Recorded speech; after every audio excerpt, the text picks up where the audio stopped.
Have you ever stopped to wonder why you do the things you do? Sometimes it is obvious from our emotions why we behave in a certain way. We cry when we are sad. We laugh when we see something funny. We are angry at a perceived injustice. And we are excited when a loved one has just arrived home.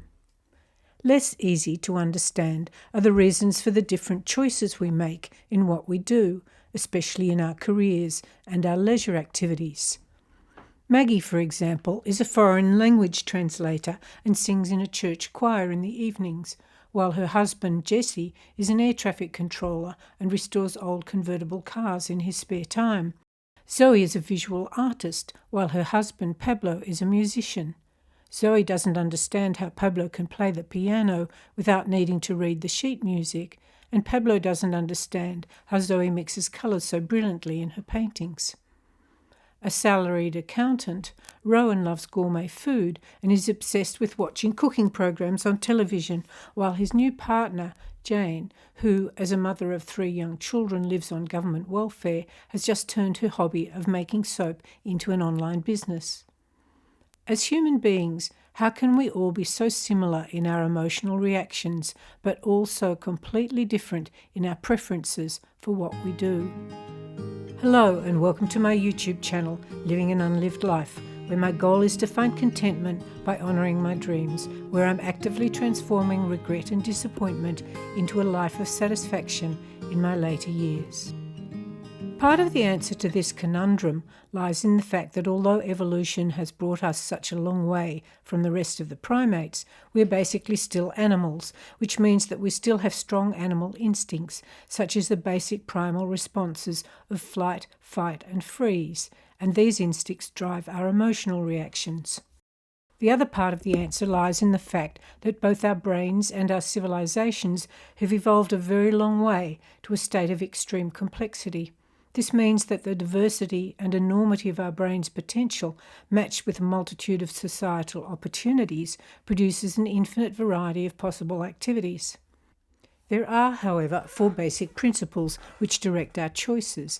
These are nature versus nurture, the 2 basic laws of motivation, the power of our belief systems, and our different learning styles. Having a basic understanding of these 4 principles will help you work out why you behave the way you do. This, in turn, will help you understand the choices you make and why you might dream about living a different life. The common saying nature versus nurture refers to the 2 basic inputs to a person's capabilities and personality. Firstly, those that are derived internally from the DNA of their chromosomes, such as their physical characteristics and their mental abilities.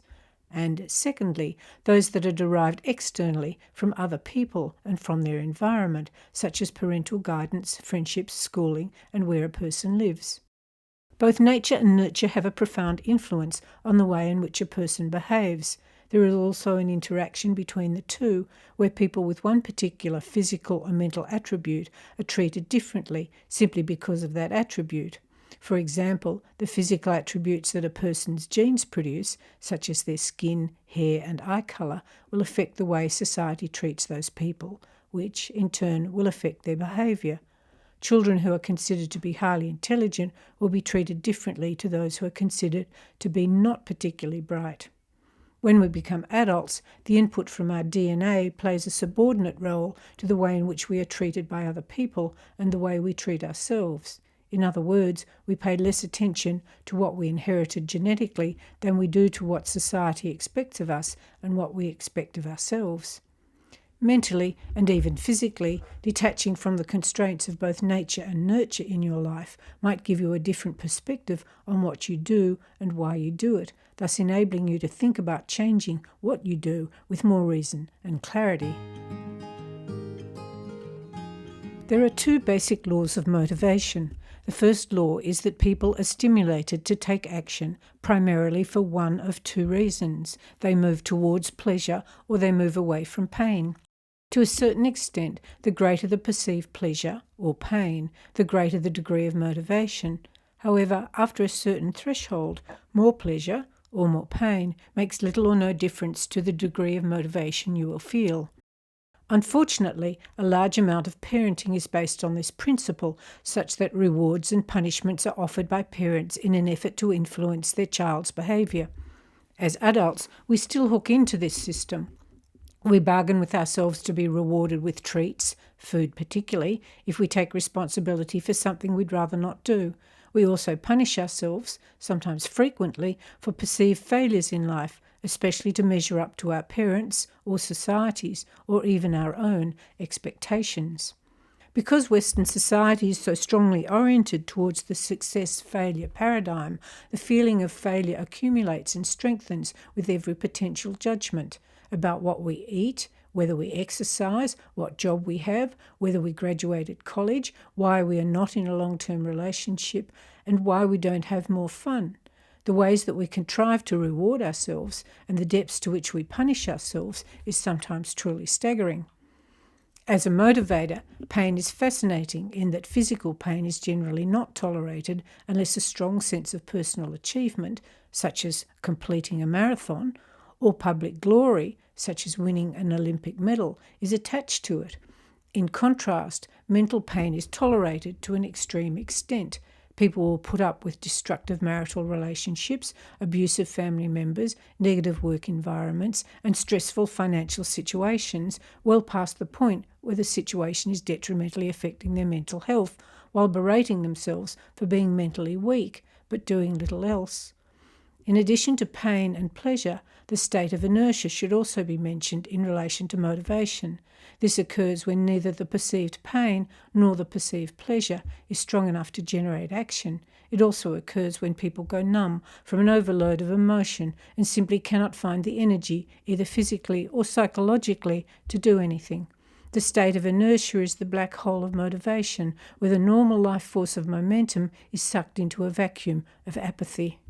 The second basic law of motivation is that there are two main sources of stimulation, intrinsic and extrinsic. Intrinsic motivation comes from within yourself. You see a pleasure that you want to experience or a pain that you don't want to experience, and you take action. Extrinsic motivation comes from outside of you. Someone offers you a reward or threatens you with punishment, so you take action, though probably less enthusiastically than if you were doing it all by yourself. The less a person generates their own intrinsic motivation, the more susceptible they become to extrinsic motivation.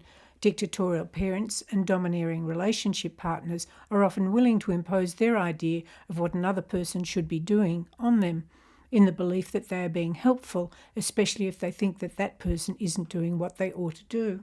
The same goes for the demanding boss and the forceful sports coach. While coercion may generate some action in an unmotivated subordinate, that action will never be as strong nor the results as satisfying as when the motivation is intrinsically generated. If these two laws are brought together, it is clear that the best combination is intrinsic motivation linked to a reward, while the worst combination is extrinsic motivation linked to a punishment. Also, motivation clearly works best when there is a direct and immediate link between the reason to take action and the outcome. One of the clues to the fact that you have discovered an important aspect of your unlived life is that you require no extrinsic motivation to take action. Your motivation is all intrinsic and is often immediate. You see pleasure ahead and can't wait to get there. A belief is simply something you repeatedly think about in the same way. Beliefs arise because we make generalizations about things that have happened to us in the past based on our interpretations of pleasurable and painful experiences, and then commit to them without challenging their underlying assumptions. To a large extent, we do not choose what we believe. From the time we are babies, we are told by people around us what to think. As children, we are told that Santa Claus will bring us presents if we are good. We are told what food we must eat. We are told what not to eat. We are told to pay attention in school and to always do what the teacher says. We are told what to wear, who our friends should be, and that if we don't get a good job, then our lives will be ruined. We are told who to vote for and that our government representatives have our best interests in mind when they make decisions for us. We are told by our parents which particular God to believe in. And, in an overarching dictum, we are told not to challenge these beliefs. The tragic consequence of this degree of inculcation is that many people simply fail to learn to think for themselves and thus fail to challenge the beliefs that they have been indoctrinated with. They then become prone to suffering the negative consequences of subscribing to beliefs simply because it's not in their capacity to challenge them. The beliefs that hold people back from attaining a higher level of achievement or happiness are called limiting beliefs. Limiting beliefs warp your perception of your ability to achieve something and act as a brake on your motivation. You think you'll do something different or challenging or audacious, then suddenly your brain conjures up a justifiable reason not to go ahead. It's a certainty that limiting beliefs have held you back in the past. They will again in the future if you do not become aware of them, then challenge and counteract them. If you want to create long-term change in your life, you must alter your behaviours, and to do this, you must first counteract the beliefs that are holding you back. To do this, you must first identify your beliefs, especially the negative ones that will interfere with exploring and then living the life you really want to live. The human body has a range of different ways of receiving external information, with the main ones being visual, auditory, kinesthetic, olfactory, gustatory, and proprioception. Then there's also what we call our sixth sense. However, when a person is focused on learning, three of these systems predominate: visual, auditory, and kinesthetic. And indeed, individual people tend to favour one of these senses in particular when they are processing information, with the other two being used to a much lesser extent. For example, the percent ratios might be something like 60% visual, 20% auditory, and 20% kinesthetic, or 60% kinesthetic, 30% visual, and 10% auditory. People who favour a visual mode of gathering information prefer to learn and remember with images. They usually have an excellent visual memory, being able to recall the detail of diagrams and plans. They like maps and geospatial information. They have a good sense of colour and design, so enjoy the visual arts. In school, visual children learn best by having information written on a whiteboard or blackboard and seeing textbook illustrations. They may take copious notes or at least doodle while they are listening, because without their eyes being engaged, they find it hard to concentrate on hearing. Visual people are happiest in careers where the visual senses are used and appreciated, for example, as architects, engineers, photographers, movie directors, and air traffic controllers. People who favour an auditory mode of gathering information prefer to learn and remember with sound. They usually have an excellent auditory memory, being able to recount speeches and remember the words and riffs of songs. They like radio, talk shows, podcasts and music. They have a good sense of tone in sound, so play a musical instrument, and they enjoy participating in bands and orchestras. In school, auditory children learn best by having information spoken to them or by listening to a recording. They often do not take notes, but still remember what they hear. They prefer to listen to music while they work because without their ears being engaged, they find it hard to concentrate on reading and writing. Auditory people are happiest in careers where their auditory senses are used and appreciated. For example, linguists, translators, lawyers, orchestra and band members, talk show hosts, radio announcers, and podcasters. People who favour a kinesthetic mode of gathering information prefer to learn and remember with physical action. They like to work with their body and particularly their hands. They usually have a good sense of physical operations and often have an excellent understanding of how tools and machines work, being able to systematically pull apart and then put back together a machine's many intricate components. In school, kinesthetic children learn best by being able to get their hands on something, a model or an appliance they can pull apart. They often do not take notes but will fiddle with something, a pen or a phone. They remember by doing. They may or may not prefer to listen to music while they work, but if they do, they are usually so focused on what their hands are doing that the music is mostly ignored. Kinesthetic people are the mainstay of our trades workforce and are happiest in careers where they can use their hands. Traditionally, kinesthetic boys have taken jobs in the automotive and building industries.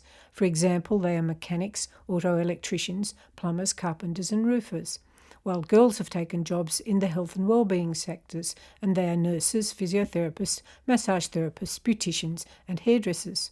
Unfortunately, our Western system of education is primarily oriented towards auditory and visual learners, and our kinesthetic children often end up failing because the system does not cater to the needs of their particular style of learning. Then they drop out of school before graduating to get a job or an apprenticeship in a trade. People who are driven by their gustatory senses, that is, their sense of taste, often end up in the food and wine industry, becoming chefs and vignerons. People who have strong olfactory senses, or a strong sense of smell, may end up in the cosmetics or perfume industries. Knowing your dominant learning style is absolutely vital to understanding why you do what you do. It is also useful in understanding why other people behave the way they do. So let's go back and take a look at the three couples we met earlier.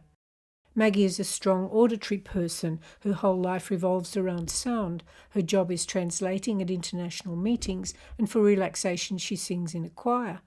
In contrast, her husband Jesse is an equal combination of visual and kinesthetic. His ability to visualize in 3 dimensions makes him a perfect air traffic controller, and his need to work with his hands is directed into his hobby of fixing up old cars.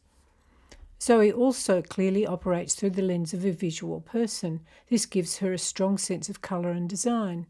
As an auditory, pianist Pablo remembers a sequence of musical notes not by seeing them but by hearing them, but he is functionally colourblind, so he has no concept of the extraordinarily range of colour available to Zoe to play with in her artwork.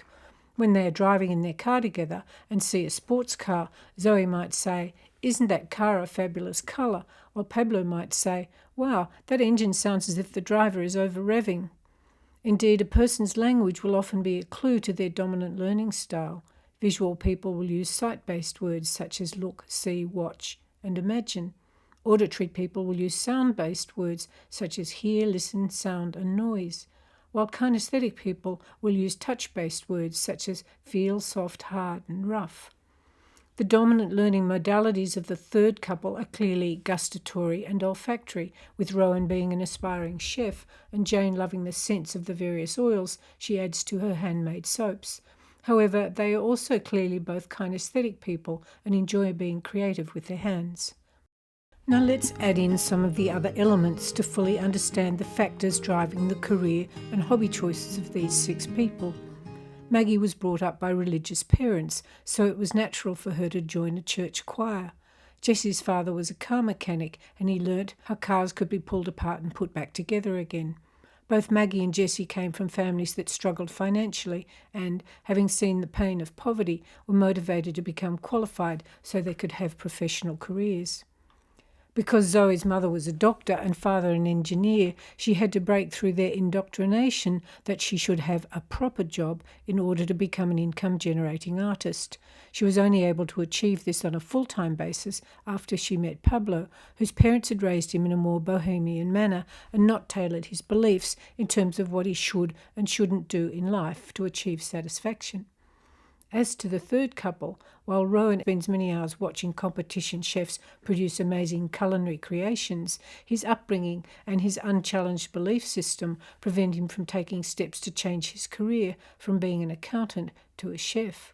He is resentful of Jane's recent success, while she is ecstatic that if her online business expands, she'll be able to get out of the welfare system. If you want to change your life, if you want to find out what's missing from your life, it's vital that you understand the primary drivers of your behaviour, what you do, what you don't do, and, most significantly, what you want to do but aren't doing, are a product of these 4 principles: your genetics and upbringing, the 2 laws of motivation, your limiting beliefs, and your dominant learning style.